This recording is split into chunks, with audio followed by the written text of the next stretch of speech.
from who God is. Wisdom, you heard in Proverbs 8, is portrayed as a woman. Now, we have a couple of images in our context that we might compare her to. Lady Liberty, standing as a beacon for your tired, your poor, your huddled masses yearning to be free. Or there's Lady Justice, blindfolded, holding the balance scales. But here, wisdom is a woman who sets up at the entrance to the city gate. In the ancient Near East, the city gate was where all business was conducted. It's where marriage contracts were arranged, where justice was determined. It was there that people would buy and sell goods and settle disputes. And the image we're given is of Lady Wisdom.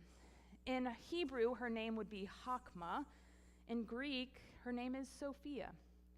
She is also setting up, like a preacher on a soapbox who's about to give the day's sermon, except she says this: "To you, O people, I call, and my cry is to all who live."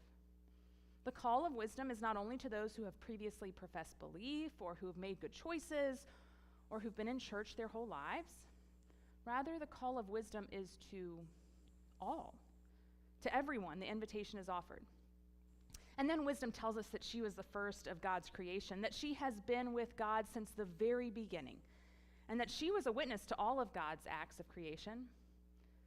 When I think about creation, I think about the lush rainforests of the Amazon and the barrenness of the Sahara, the rugged coastline of Chile and the sandy beaches of Florida, the jagged peaks of the Rocky Mountains and the rolling hills of Italy.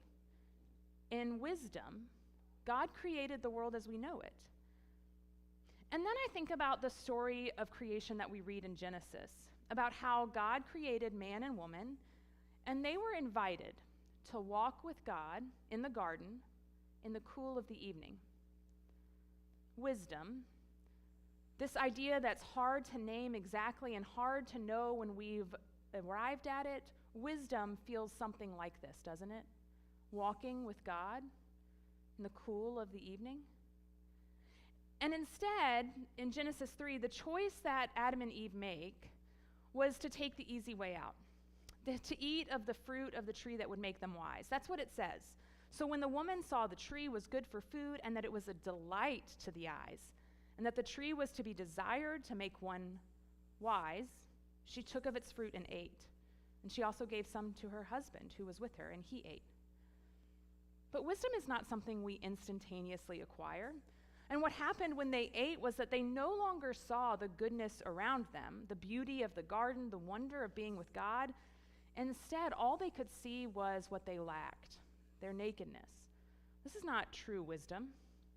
Because if you listen carefully from this passage from Proverbs 8, you heard that the chief activity of wisdom is delight.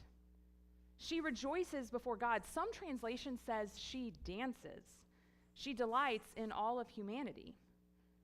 As one author says, this image of wisdom is not what we imagine. When we say the word wisdom, don't we imagine a stern, tight-lipped person, a killjoy, or a solemn judge in a black robe? But that's not the picture of wisdom here. Wisdom is not dour drudgery. Wisdom is joyous laughter, dance, and play. And to top it off, wisdom rejoices in us, in humanity. I recently came across a parenting article that was titled, "Good Parents, Bad Results. 8 Ways Science Shows That Mom and Dad Go Wrong When Disciplining Their Kids." Well, that hooked me, so I clicked. And what it said is that parents too often use punishment and don't regularly enough use praise. That the key to really encouraging the kind of behavior you want to see in your children is, and I quote, "Praise effusively with the enthusiasm of a Powerball winner." In other words, don't just say, "You're so good," or "way to go," but be over the top, specifically, particularly enthusiastic. And here in wisdom, what we see is God doing just that, being over the top enthusiastic for us. Wisdom delights in the human world and delights in us. Frankly, after the news cycle of the past 2 months, this comes as a surprise.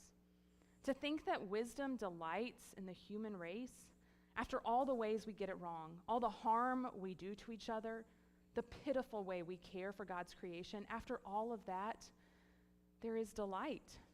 What an absolute wonder.